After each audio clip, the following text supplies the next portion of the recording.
The Art of Learning, An Inner Journey to Optimal Performance by Josh Waitzkin, read by the author.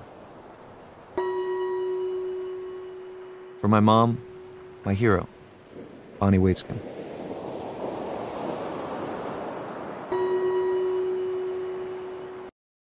Introduction.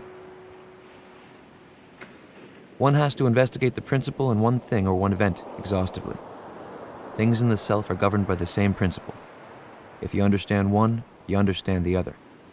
For the truth within and the truth without are identical. Or Cheng Yishu, 11th century. Finals. Tai Chi Chuan Push Hands World Championships. Xinchuan Stadium, Taipei, Taiwan, December 5th, 2004. 40 seconds before round 2, and I'm lying on my back trying to breathe. Pain all through me. Deep breath. Let it go. I won't be able to lift my shoulder tomorrow. It won't heal for over a year, but now it pulses, alive, and I feel the air vibrating around me, the stadium shaking with chants. In Mandarin, not from me. My teammates are kneeling above me looking worried. They rub my arms, my shoulders, my legs. The bell rings. I hear my dad's voice in the stands. Come on, Josh! Gotta get up. I watch my opponent run to the center of the ring. He screams, pounds his chest. The fans explode. They call him Buffalo. Bigger than me, stronger, quick as a cat. But I can take him if I make it to the middle of the ring without falling over.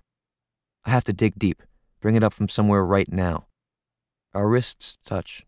The bell rings, and he hits me like a Mack truck. Who could have guessed it would come to this? Just a few years earlier, I'd been competing around the world in elite chess tournaments. Since I was 8 years old, I had consistently been the highest-rated player for my age in the United States, and my life was dominated by competitions and training regimens designed to bring me into peak form for the next national or world championship. I'd spent the years between ages 15 and 18 in the maelstrom of American media, following the release of the film Searching for Bobby Fischer, which was based on my dad's book about my early chess life. I was known as America's great young chess player, and was told that it was my destiny to follow in the footsteps of immortals like Bobby Fischer and Garry Kasparov, to be world champion. But there were problems. After the movie came out, I couldn't go to a tournament without being surrounded by fans asking for autographs. Instead of focusing on chess positions, I was pulled into the image of myself as a celebrity. Since childhood, I'd treasured the sublime study of chess, the swim through ever-deepening layers of complexity. I could spend hours at a chessboard and stand up from the experience on fire with insight about chess, basketball, the ocean, psychology, love, art. The game was exhilarating and also spiritually calming. It centered me. Chess was my friend. Then, suddenly, the game became alien and disquieting. I recall one tournament in Las Vegas. I was a young international master in a field of 1,000 competitors, including 26 strong grandmasters from around the world. As an up-and-coming player, I had huge respect for the great sages around me. I had studied their masterpieces for hundreds of hours and was awed by the artistry of these men. Before first-round play began, I was seated at my board, deep in thought about my opening preparation, when the public address system announced that the subject of Searching for Bobby Fischer was at the event. A tournament director placed a poster of the movie next to my table, and immediately a sea of fans surged around the ropes, separating the top boards from the audience. As the games progressed, when I rose to clear my mind, young girls gave me their phone numbers and asked me to autograph their stomachs or legs. This might sound like a dream for a 17-year-old boy, and I won't deny enjoying the attention, but professionally it was a nightmare. My game began to unravel. I caught myself thinking about how I looked thinking, instead of losing myself in thought. The grandmasters, my elders, were ignored and scowled at me. Some of them treated me like a pariah. I had won 8 national championships and had more fans, public support, and recognition than I could dream of, but none of this was helping my search for excellence, let alone for happiness. At a young age, I came to know that there's something profoundly hollow about the nature of fame. I'd spent my life devoted to artistic growth, and was used to the sweaty palm sense of contentment one gets after many hours of intense reflection. This peaceful feeling had nothing to do with external adulation, and I yearned for a return to that innocent, fertile time. I missed just being a student of the game, but there was no escaping the spotlight. I found myself dreading chess, miserable before leaving for tournaments. I played without inspiration and was invited to appear on television shows. I smiled. Then when I was 18 years old, I stumbled upon a little book called the Tao Te Ching, and my life took a turn. I was moved by the book's natural wisdom, and I started delving into other Buddhist and Taoist philosophical texts. I recognized that being at the pinnacle in other people's eyes had nothing to do with quality of life, and I was drawn to the potential for inner tranquility. On October 5th, 1998, I walked into William C.C. Chen's Tai Chi Chuan studio in downtown Manhattan, and I found myself surrounded by peacefully concentrating men and women, floating through a choreographed set of movements. I was used to driven chess players cultivating tunnel vision in order to win the big game, but now the focus was on bodily awareness, as if there were some inner bliss that resulted from mindfully moving slowly, in strange ways. I began taking classes, and after a few weeks I found myself practicing the meditative movements for hours at home. Given the complicated nature of my chess life, it was beautifully liberating to be learning in an environment in which I was simply one of the beginners, and something felt right about this art. I was amazed by the way my body pulsed with life when flowing through the ancient steps, as if I were tapping into a primal alignment. My teacher, the world-renowned Grandmaster William C.C. Chen, spent months with me in beginner classes, patiently correcting my movements. In a room with 15 new students, Chen would look into my eyes from 20 feet away, quietly assume my posture, and relax his elbow a half-inch one way or another.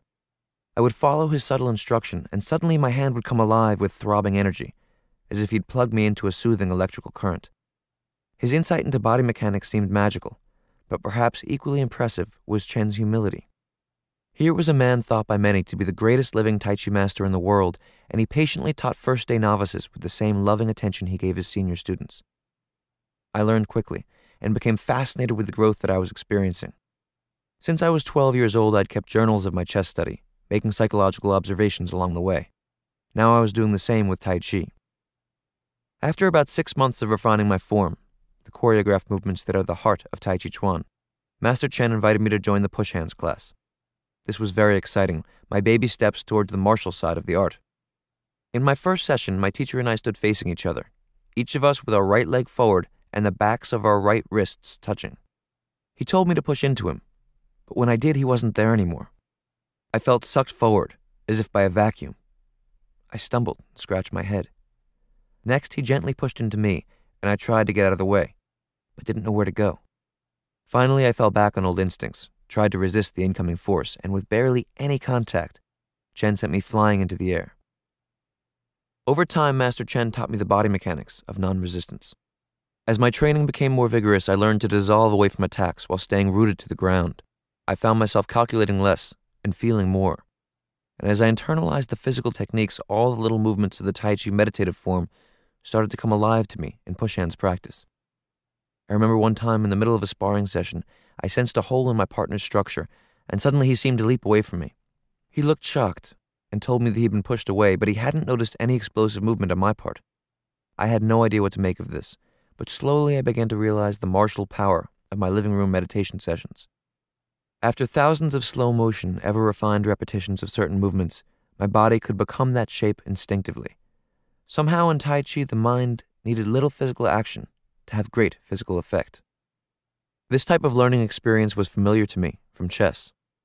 My whole life I'd studied techniques, principles, and theory until they were integrated into the unconscious. From the outside, Tai Chi and chess couldn't be more different, but they began to converge in my mind. I started to translate my chess ideas into Tai Chi language, as if the two arts were linked by an essential connecting ground.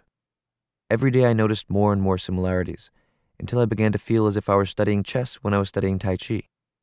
Once I was giving a 40-board simultaneous chess exhibition in Memphis, and I realized halfway through that I'd been playing all the games as Tai Chi. I wasn't calculating with chess notation or thinking about opening variations. I was feeling flow, filling space left behind, riding waves like I do at sea or in martial arts. This was wild. I was winning chess games without playing chess. Similarly, I'd be in a push hands competition, and time would seem to slow down enough to allow me to methodically take apart my opponent's structure and uncover his vulnerability, as in a chess game. My fascination with consciousness, study of chess and Tai Chi, love for literature and the ocean, for meditation and philosophy, all coalesced around the theme of tapping into the mind's potential via complete immersion into one and all activities. My growth became defined by barrierlessness. Pure concentration didn't allow thoughts or false constructions to impede my awareness, and I observed clear connections between different life experiences through the common mode of consciousness by which they were perceived. As I cultivated openness to these connections, my life became flooded with intense learning experiences. I remember sitting on a Bermuda cliff one stormy afternoon watching waves pound into the rocks. I was focused on the water trickling back out to sea, and suddenly knew the answer to a chess problem I'd been wrestling with for weeks. Another time, after completely immersing myself in the analysis of a chess position for 8 hours, I had a breakthrough in my Tai Chi and successfully tested it in class that night. Great literature inspired chess growth. Shooting jump shots on a New York City blacktop gave me insight about fluidity that applied to Tai Chi. Becoming at peace holding my breath 70 feet underwater as a freediver helped me in the time pressure of world championship chess or martial arts competitions. Training in the ability to quickly lower my heart rate after intense physical strain helped me recover between periods of exhausting concentration in chess tournaments. After several years of cloudiness, I was flying free, devouring information, completely in love with learning. Before I began to conceive of this book, I was content to understand my growth in the martial arts in a very abstract manner. I related to my experience with language like parallel learning and translation of level. I felt as though I had transferred the essence of my chess understanding into my Tai Chi practice, but this didn't make much sense, especially outside of my own head. What does essence really mean anyway? And how does one transfer it from a mental to a physical discipline? These questions became the central preoccupation of my life after I won my first push hands national championship in November of 2000. At the time, I was studying philosophy at Columbia University and was especially drawn to Asian thought. I discovered some interesting foundations for my experience in ancient Indian, Chinese, Tibetan, and Greek texts. Upanishadic essence, Taoist receptivity, Neo-Confucian principle, Buddhist non-duality, and the Platonic forms all seemed to be a bizarre cross-cultural trace of what I was searching for. Whenever I had an idea, I would test it against some brilliant professor, who usually disagreed with my conclusions. Academic minds tend to be impatient with abstract language. When I spoke about intuition, one philosophy professor rolled her eyes and told me the term had no meaning. The need for precision forced me to think about these ideas more concretely. I had to come to a deeper sense of concepts like essence, quality, principle, intuition, and wisdom in order to understand my own experience, let alone have any chance of communicating it. As I struggled for a more precise grasp of my own learning process, I was forced to retrace my steps and remember what had been internalized and forgotten. In both my chess and martial arts lives, there's a method of study that's been critical to my growth. I sometimes refer to it as the study of numbers to leave numbers, or form to leave form. A basic example of this process, which applies to any discipline, can easily be illustrated through chess. A chess student must initially become immersed in the fundamentals in order to have any potential to reach a high level of skill. He or she will learn the principles of endgame, middle game, and opening play. Initially, one or two critical themes will be considered at once, but over time the intuition learns to integrate more and more principles into a sense of flow. Eventually, the foundation is so deeply internalized that it's no longer consciously considered, but is lived. This process continuously cycles along as deeper layers of the art are soaked in. Very strong chess players will rarely speak of the fundamentals, but these beacons are the building blocks of their mastery. Similarly, a great pianist or violinist doesn't think about individual notes, but hits them all perfectly in a virtuoso performance. In fact, thinking about a C while playing Beethoven's Fifth Symphony could be a real hitch because the flow might be lost. The problem is that if you want to write an instructional chess book for beginners, you have to dig up all the stuff that's buried in your unconscious. I had this issue when I wrote my first book, Attacking Chess. In order to write for beginners, I had to break down my chess knowledge incrementally, whereas for years I've been cultivating a seamless integration of the critical information. The same pattern can be seen when the art of learning is analyzed. Themes can be internalized, lived by, and forgotten. I figured out how to learn efficiently in the brutally competitive world of chess, where a moment without growth spells a front-row seat to rivals mercilessly passing you by. Then I intuitively applied my hard-earned lessons to the martial arts. I avoided the pitfalls and tempting divergences that a learner is confronted with, but I didn't really think about them because the roadmap was deep inside me, just like the chess principles. Since I decided to write this book, I've analyzed myself, taken my knowledge apart, and rigorously investigated my own experience. Speaking to corporate and academic audiences about my learning experience has also challenged me to make my ideas more accessible. Whenever there was a concept or learning technique that I related to in a manner too abstract to convey, I forced myself to break it down into the incremental steps with which I got there. Over time, I began to see the principles that had been silently guiding me, and a systematic methodology of learning emerged. My chess life began in Washington Square Park, in New York's Greenwich Village, and took me on a 16-year roller coaster ride through world championships in America, Romania, Germany, Hungary, Brazil, and India, through every kind of heartache and ecstasy a competitor can imagine. In recent years, my Tai Chi life has become a dance of meditation, an intense martial competition, of pure growth and the observation, testing, and exploration of that learning process. I've currently won 13 Tai Chi Chuan push hands national championship titles, placed third in the 2002 World Championship in Taiwan, and in 2004 I won the Tsinghua Cup International in Taiwan, the World Championship of Tai Chi Chuan push hands.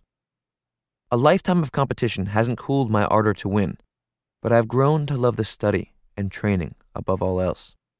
After so many years of big games, performing under pressure has become a way of life. Presence under fire hardly feels different from the presence I feel sitting at my computer, typing these sentences. What I've realized is that what I'm best at is not Tai Chi, and it's not chess. What I'm best at is the art of learning. This book is the story of my method. Part 1. The Foundation. Chapter 1. Innocent Moves. I remember the cold, late winter afternoon in downtown New York City, my mother and I holding hands while walking to the playground in Washington Square Park. I was 6 years old, a rough-and-tumble kid with a passion for Spider-Man, sharks, dinosaurs, sports, and driving my parents crazy with mischief. Too much boy, my mom says. I constantly pestered my dad to throw around a football, or baseball, or to wrestle in the living room. My friends called me Waitzkin because my knees were often raw from taking spills in the playground, or diving for catches. I had an early attraction to the edge, using scraps of wood and cinder blocks from a construction site next door to set up makeshift jump courses for my bike. I refused to wear a helmet until one gorgeous twist ended with a faceplant, and my mom vowed to no longer wear her headgear when horseback riding, unless I followed suit.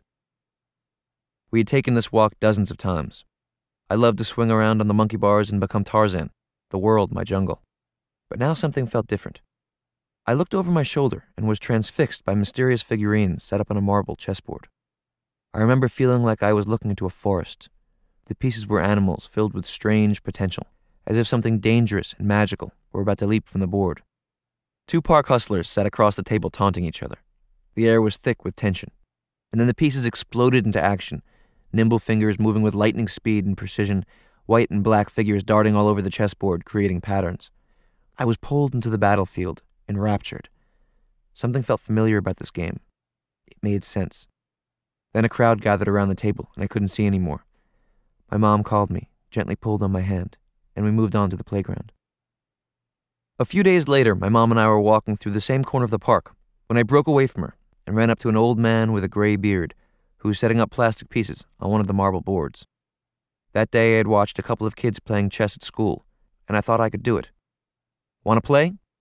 The old man looked at me suspiciously over his spectacles. My mom apologized, explained that I didn't know how to play chess, but the old man said it was okay. He had children, and he had a little time to kill.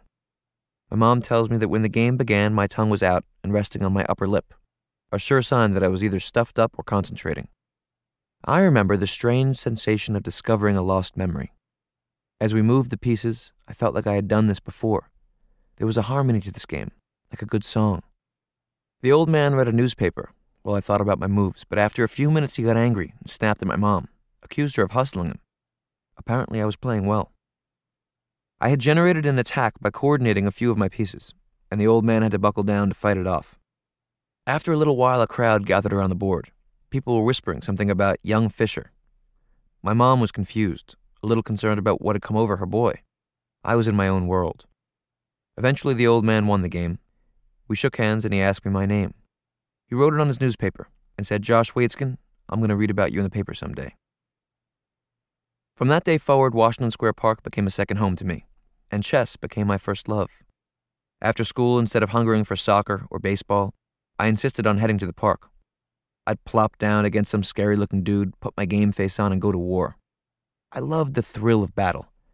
Some days I'd play countless speed chess games, hour after hour, staring through the jungle of pieces, figuring things out, throwing mental grenades back and forth in a sweat.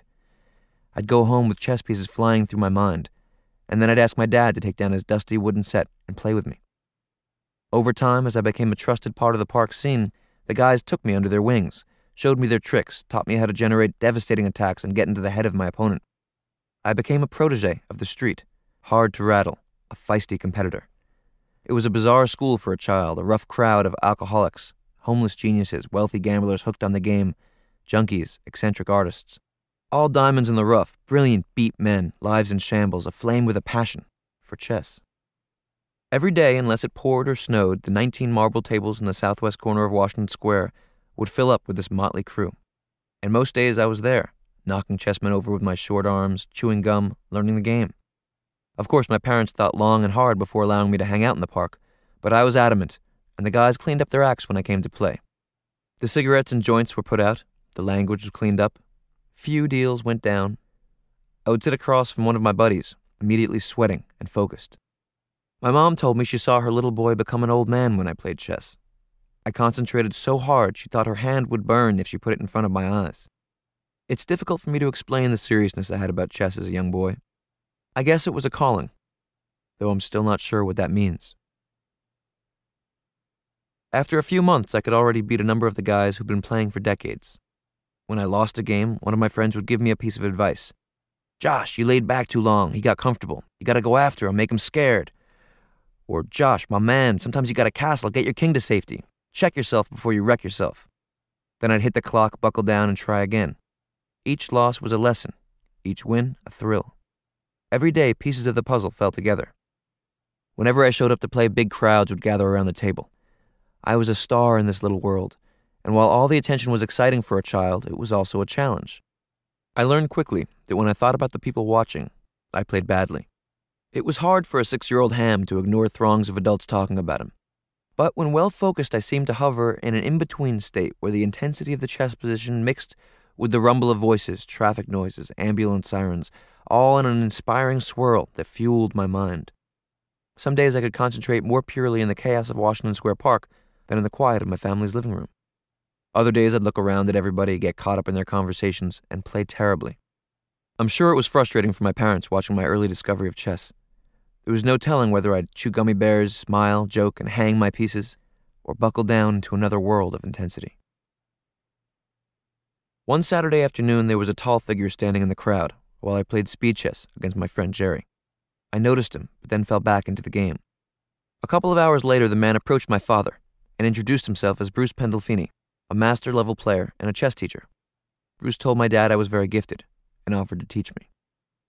It turns out that my dad recognized Bruce as the man who did television commentary with Shelby Lyman during the historic Bobby Fischer versus Boris Spassky World Championship match in 1972. The match had revolutionized chess. It was a Cold War face-off pitting the Soviet world champion, along with his team of 100 coaches and trainers, against the brash, renegade American challenger, who did all his preparation alone in a room without a view. Fischer was a combination of James Dean and Greta Garbo, and America was fascinated. There were huge political implications to this contest of great thinkers. Increasingly, as the match unfolded, it became perceived as the embodiment of the Cold War. Henry Kissinger called Bobby with support. Politicians on both sides followed each game closely. The world watched breathless as Shelby and Bruce brought chess to life on television with their human, down-home analysis of the games. When Fischer won the match, he became an international celebrity, and chess exploded across America. Suddenly, the game stood shoulder to shoulder with basketball, football, baseball, hockey. Then in 1975, Fischer disappeared instead of defending his title. Chess in America receded into the shadows. Ever since, the American chess world has been searching for a new Bobby Fischer, someone to bring the sport back into the limelight. Shelby and Bruce had captured my dad's imagination 20 years before, and now it was a bit surreal that Bruce was offering to teach his 6-year-old bowling ball of a child. I was nonplussed. Chess was fun, and the guys in the park were my buddies. They were teaching me fine. Why should I have any more coaches? I was private about chess, as if it were an intimate fantasy world. I had to trust someone to let them into my thought process, and Bruce had to overcome this shield before the work could begin. Our first lessons were anything but orthodox. We hardly studied chess. Bruce knew it was more important for us to get to know one another, to establish a genuine camaraderie. So we talked about life, sports, dinosaurs, things that interested me. Whenever the discussion turned to chess, I was stubborn about my ideas and refused to receive formal instruction. I insisted on some bad habits I'd learned in the park. For example, bringing out my queen early. This is a typical beginner's error. The queen is the most powerful piece in the chessboard, so people want to bring her into the action right away. Against unskilled opponents who can't parry simple attacks, this strategy works marvelously. The problem is that since the queen can't be traded for any of the opponent's pieces without significant loss, she can be chased all over the board while the other guy naturally brings his less valuable but quite potent warriors into play, and simultaneously swats aside the primitive threats of the lone queen. Logical enough. But I resisted because I'd won so many early games with the wandering queen. Bruce couldn't convince me with words. He had to prove it. Bruce decided we should have knockdown, drag-out speed chess matches, like the ones I was used to in the park. Whenever I made a fundamental error, he would mention the principle I had violated. If I refused to budge, he'd proceed to take advantage of the error, until my position fell apart. Over time, Bruce earned my respect, as I saw the correctness of his ideas. My queen started to wait until the moment was right. I learned to develop my pieces, to control the center, to prepare attacks systematically. Once he had won my trust, Bruce taught me by allowing me to express myself. The main obstacle to overcome was my impetuosity. I was a talented kid with good instincts who'd been beating up on street hustlers who lacked classical training. Now it was time to slow me down and properly arm my intuition, but Bruce had a fine line to tread. He had to teach me to be more disciplined without dampening my love for chess or suppressing my natural voice. Many teachers have no feel for this balance and try to force their students into cookie-cutter molds. I've run into quite a few egomaniacal instructors like this over the years and have come to believe that their method is profoundly destructive for students in the long run. In any case, it certainly wouldn't have worked for me. I'm sure I was a tough kid to teach. My parents raised a willful child. Even as a young boy, I was encouraged to take part in the spirited dinner party debates about art and politics in my family's living room. I was taught to express my opinion and to think about the ideas of others, not to follow authority blindly. Fortunately, Bruce's educational philosophy fit my character perfectly. He didn't present himself as omniscient, and he handled himself as more of a guide in my development than as an authority. If I disagreed with him, we'd have a discussion, not a lecture. Bruce slowed me down by asking questions. Whenever I made an important decision, good or bad, he'd ask me to explain my thought process. Were there other ways to accomplish the same aim? Had I looked for my opponent's threats? Did I consider a different order of operations? Bruce didn't patronize me. Some teachers rebel so far away from being authoritarian that they praise all their little players' decisions, good or bad. Their intention is to build confidence, but instead they discourage objectivity, encourage self-indulgence, and perhaps most destructively, they create a dishonest relationship between instructor and pupil that any bright child can sense. When I made a bad move, Bruce asked me what my idea was, and then helped me discover how I could have approached the decision-making process differently. Much of the time in our lessons was spent in silence, with us both thinking. Bruce didn't want to feed me information, but to help my mind carve itself into maturity. Over time, in his coaxing, humorous, and understatedly firm manner, Bruce gave me a foundation of critical chess principles and a systematic understanding of analysis and calculation. While the new knowledge was valuable, the most important factor in these first months of study was that Bruce nurtured my love for chess, and he never let technical material smother my innate feeling for the game. During these early months of work with Bruce, we'd meet once or twice a week in my family's apartment, sometimes early mornings, sometimes after school. Most other days I'd go to Washington Square and duke it out with my friends in the park. As a 6- and 7-year-old boy, I had two powerful currents to my chess education, and the key was to make them coexist peacefully.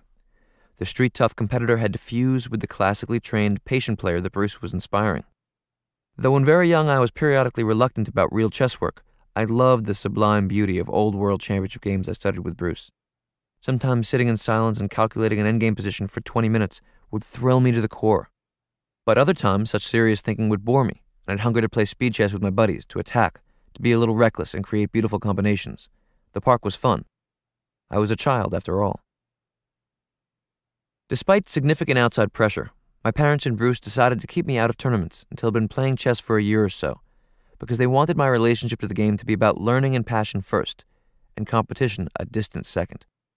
My mother and Bruce were particularly ambivalent about exposing me to the harsh pressures of competitive chess. They gave me some extra months of innocence, for which I'm grateful. When I finally started playing in scholastic tournaments soon after my 7th birthday, the games felt easy. Children my own age didn't fashion complicated attacks and defenses like the guys in the park did, and they'd crumble under pressure. Some of the kids were armed with dangerous opening traps, memorized variations that could lead to early advantages, so I often came out of the opening down a pawn or two, but then they didn't have a chance. For me, competitive chess was not about perfection. It was more of a mental prize fight, with two opponents trading advantages, momentum going one way and then the other. My friends in Washington Square were valiant competitors. You could never count them out. In fact, they were most dangerous when on the ropes. Many very talented kids expected to win without much resistance.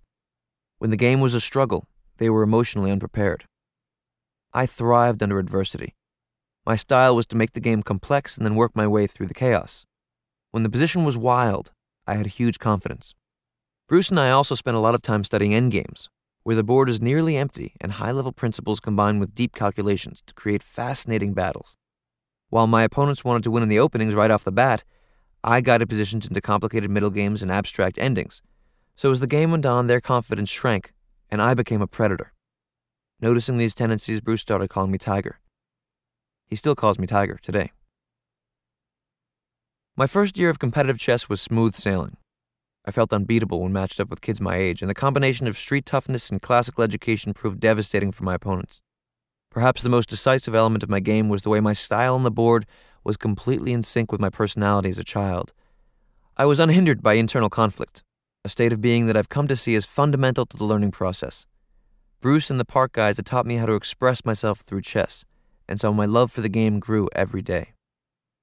As the months went by, I piled up win after win, and my national rating skyrocketed. I'd show up at a tournament and the kids were terrified of me, which felt strange. I was, after all, a young child who was scared of the dark and loved Scooby-Doo. More than once, opponents started weeping at the board before the game had even begun. I felt bad for them, but also empowered. Before I knew it, I was the highest-ranked player for my age in the country. The next step was the national championship, to be held in Charlotte, North Carolina. The guys in the park were buzzing with excitement, showing me more and more weapons, honing my game. I was the hands-down favorite to win the primary division, kindergarten through 3rd grade. There wasn't a doubt in my mind. Chapter 2. Losing to Win. Primary School National Chess Championship, Charlotte, North Carolina, May 5th, 1985. Last round, Board 1. Winner takes the title. My opponent and I were set up on a solitary table, in front of an unmanned camera that would relay the position to press, coaches, and anxiety-ridden parents in the hotel lobby. The rest of the competitors, over 500 of the country's top young chess players, who had come to battle for the national championships, faced off on long rows of chessboards, filling up the rest of the tense playing hall. The top board is a throne or a prison, depending on how you look at it. Everyone dreams of getting there, but then you arrive and find yourself all alone, trapped on a pedestal, with a bullseye on your forehead. Entering the tournament, I was the man to beat. I knew teams had been gunning for me, spending months of preparation on treacherous opening traps designed specifically to catch me off guard. But I had already rolled over my first 6 opponents, giving up only 1 draw. I felt unbeatable when matched up against kids my age. They couldn't touch me. Little did I know that my opponent was a well-armed genius. His name was David Arnett. At 3 years old, he'd memorized the New York City subway map. At 6, he was the top first grader in the country, and the best chess player at the prestigious Dalton School, which was coached by Svetozar Jovanovic, a legend in scholastic chess who had taught many young champions. Jovanovic had given David a classical chess education, and a sense for competitive discipline to rival my own. Soon after this game, Dave and I would become best friends. But right now, he was just a buck-toothed little blonde kid who looked petrified. On the 3rd move of the game, Dave made a strange decision, allowing me to capture his king pawn with my knight. I should have taken some time to look for traps, but I moved too quickly. Then he was all over me, bringing his queen into a dangerous attacking position, chasing my overextended knight, who had nowhere safe to hide. I'd been stupid to grab the pawn. Now this smart little kid was going after my king, and I was fighting for my life. I can see my 8-year-old self as the game slipped away, sitting at the board, sweat beginning to flow, goosebumps rising, my heart picking up speed, hungry stares of envious rivals sitting at nearby chessboards, the eerie rustling silence of the playing hall, the fragility of so many dreams. I wasn't a Superman. I was a child who slept in my parents' bedroom because of terrible nightmares, now competing with the world on my shoulders, and everything falling apart. I had a choice of completely self-destructing or losing some material, regrouping, and then trying to fight back. I'd done this countless times at Washington Square, but being on the ropes against a kid was new to me. I had dealt with the pressures of being the favorite at the Nationals by puffing myself up with a sense of invincibility. Confidence is critical for a great competitor, but overconfidence is brittle. We're too smart for ourselves in such moments. We sense our mortality like a cancer beneath the bravado. And when things start to go out of control, there's little real resilience to fall back on. When the game was over, I was stunned, reeling from being so close to winning my first national championship and then letting it go, self-destructing, falling apart. Was I a loser? Had I let my parents down? What about the guys in the park? Bruce, my friends at school. How could I have lost? One of the problems with being too high is there's a long way to fall. Had I fallen in my own eyes, or also in the eyes of those around me? After trying so hard, was there worth outside of winning?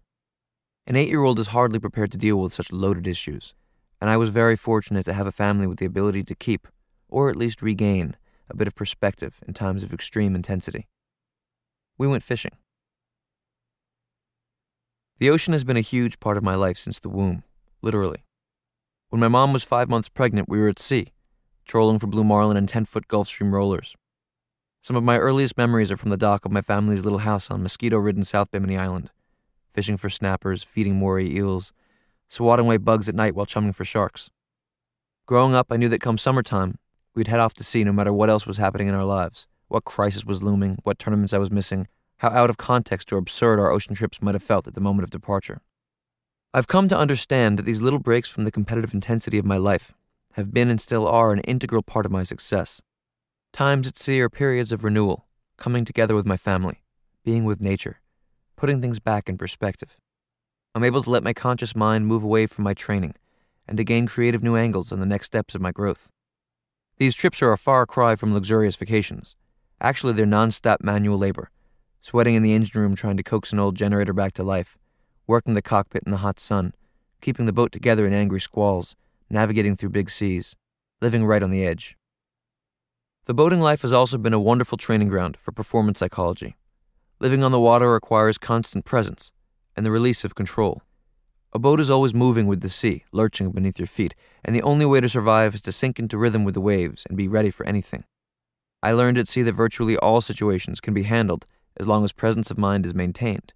On the other hand, if you lose your calm when crisis hits 70 miles from land, or while swimming with big sharks, there's no safety net to catch you. There have been many years when leaving my New York life felt like career suicide. My chess rivals were taking lessons and competing in every weekend tournament, while I was on a boat crashing through big waves. But I would come back with new ideas and a full tank of energy and determination. The ocean has always healed me, brought me back to life when I've needed it. And as an 8-year-old child in the midst of an existential crisis, I needed it. My parents, baby sister, and I left Fort Lauderdale on the ebb tide, our 24-foot Blackfin, a wonderful old fishing boat that carried us through many summer adventures in high seas until she blew up and sank when I was 12. 57 miles east-southeast was Bimini, an island that was like home to me. I can still see her coming into sight through my childhood eyes, those hazy first trees like a miracle after a long ocean crossing. We didn't talk about chess for weeks. We fished, dove in warm, crystal-clear water, trolled the Gulf Stream, breathed in the beautiful southern air.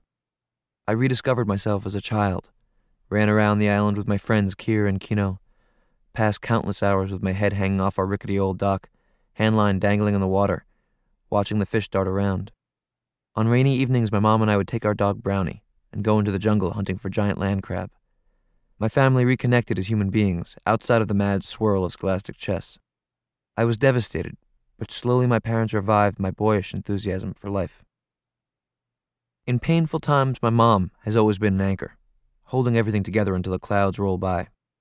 When I was a child, she'd press her soft cheek against mine, reminding me that I didn't always have to be so tough. I didn't have to tell her how I felt. She knew. My mother is the greatest person I've ever known. She's a brilliant, loving, compassionate woman with a wisdom that to this day blows my mind. Quietly powerful, infinitely supportive, absurdly selfless. She's always encouraged me to follow my heart, even when it led me far away or to seemingly bizarre pursuits.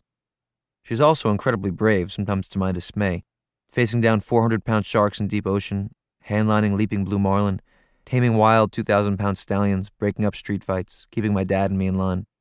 She's been a constant balancing force throughout all the madness of our lives, lifting us when we were down, providing perspective when we got too swept away by ambition, giving a hug when tears flowed. My mom is my hero. Without her, the whole thing falls apart.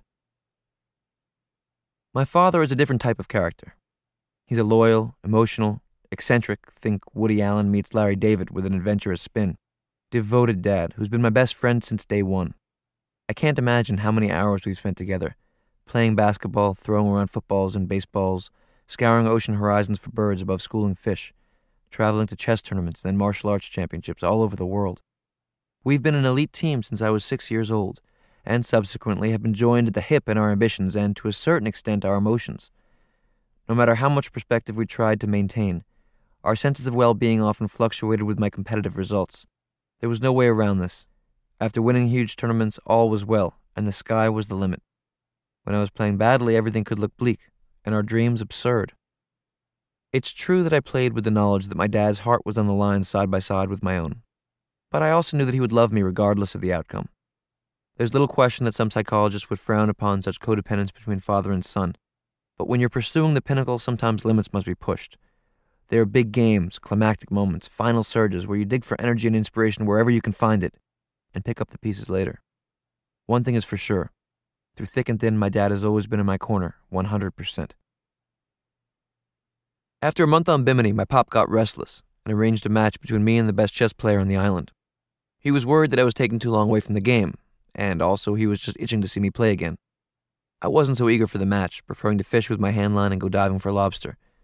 Chess was still a burden to me, but the idea of the championship at Bimini sounded harmless and amusing. We tracked down the guy and faced off in a bar.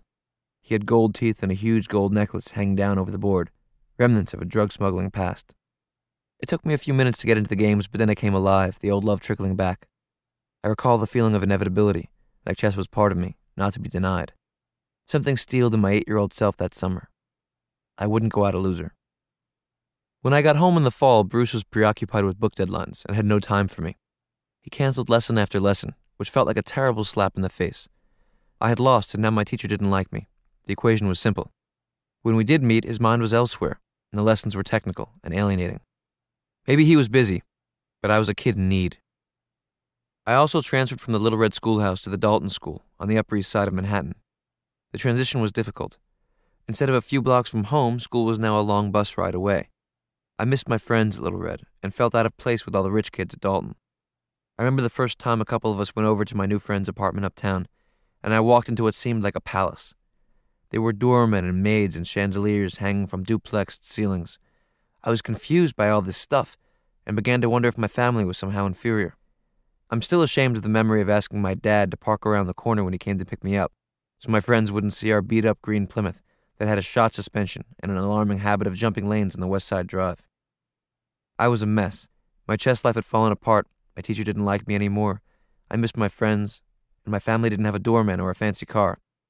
On top of all this, a pretty girl I had a crush on at school had developed the habit of hitting me over the head with her shoes, which I didn't realize until she told me many years later was a sign that she shared my feelings.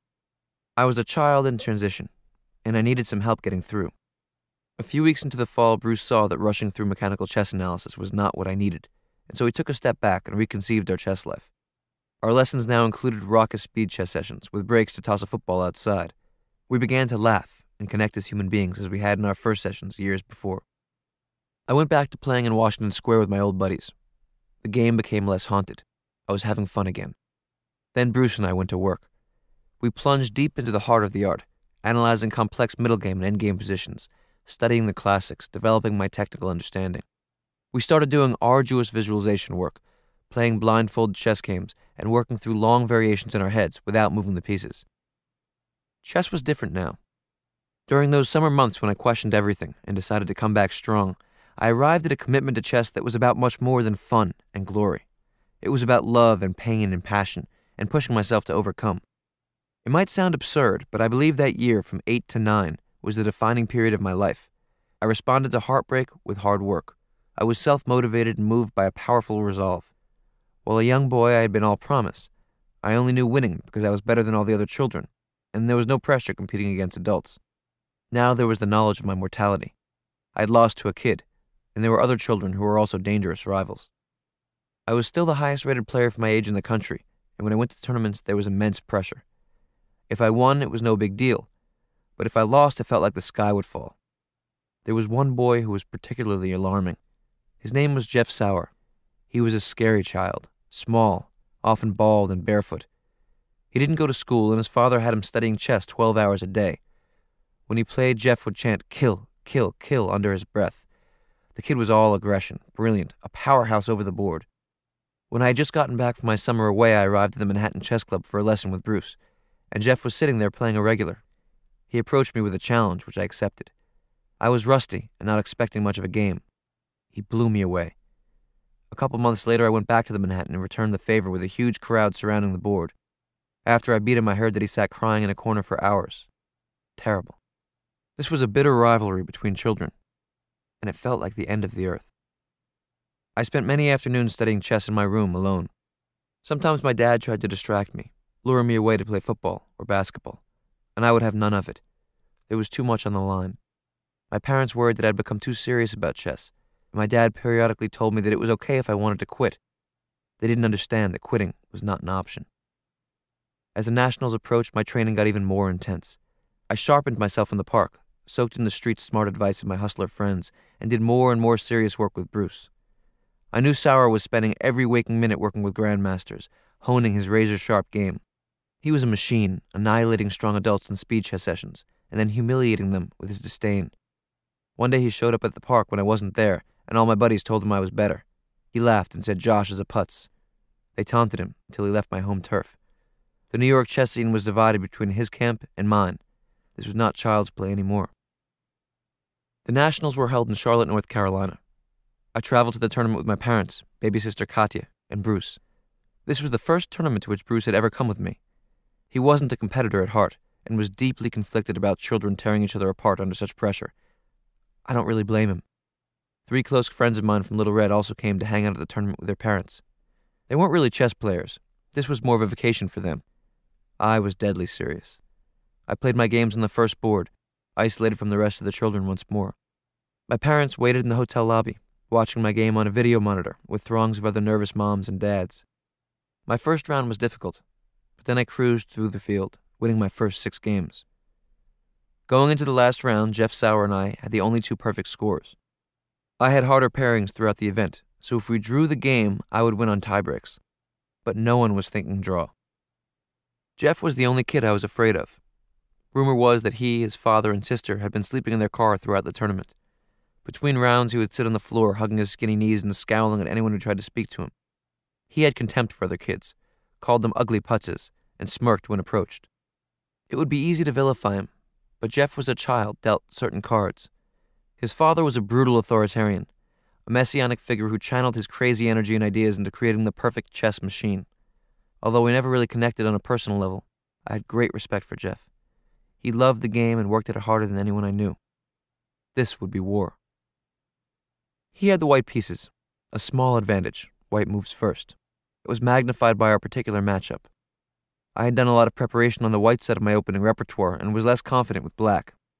He started the game with tremendous aggression, coming straight after me with a very dangerous central pawn storm against my King's Indian defense. I had never seen this variation before. He moved quickly, playing with terrifying confidence, and I was on the ropes from the start. His central pawn phalanx seemed to be devouring me, pushing me back before the game even began. He bristled with cockiness and seemed to mock me, implying that I had no right to sit at his chessboard. My chances looked slim right off the bat. Early in the middle game, I lost a pawn, and then I tried to slow down his initiative by trading some pieces. This is risky. When you're down material, exchanging pieces increases your opponent's advantage. Consider how the ratio of 5 to 4 compares to 4 to 3, 3 to 2, 2 to 1, 1 to 0. As pieces come off the chessboard, a small material edge can gradually become overwhelming. But I loved the endgame. I headed for it like a safe house. When we traded queens, Jeff seemed to snarl at me. He was an absolute killer, and he had me by the throat. After 3 hours, the tournament hall was empty as we reached the end of the game. We were alone but for the television camera that was broadcast into the hotel lobby, where hundreds of people were gathered around the monitor, watching and wondering which little kid would be champ and which would be crushed. The silence was suffocating. Maybe that was just my position. I had a knight and 5 pawns against his bishop and 6 pawns.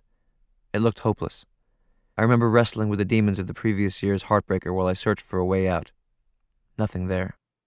I went to the bathroom and cried. Then I washed my face, steeled myself, buckled down, and went back to the board. It was as if I was trapped in dark jungle, stuck in the underbrush, starving, bleeding, and suddenly there was a little light. I'll never forget the feeling when I sensed my potential escape. Often in chess, you feel something is there before you find it. The skin suddenly perks up. Senses heighten like an animal feeling danger or prey.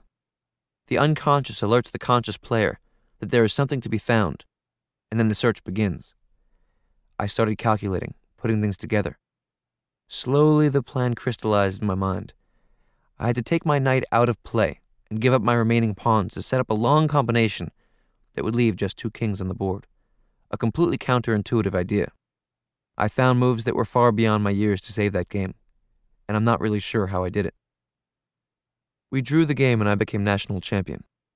I walked out of the playing hall in a daze and was hit by a mob of cheering kids and parents who'd been sucked into the drama of the battle.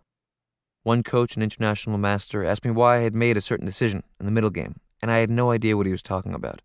Chess was already a world away. The humanity of the moment was overwhelming. I watched Jeff slip around the crowd and approach his father, who rejected him with a cold stare. It was awful.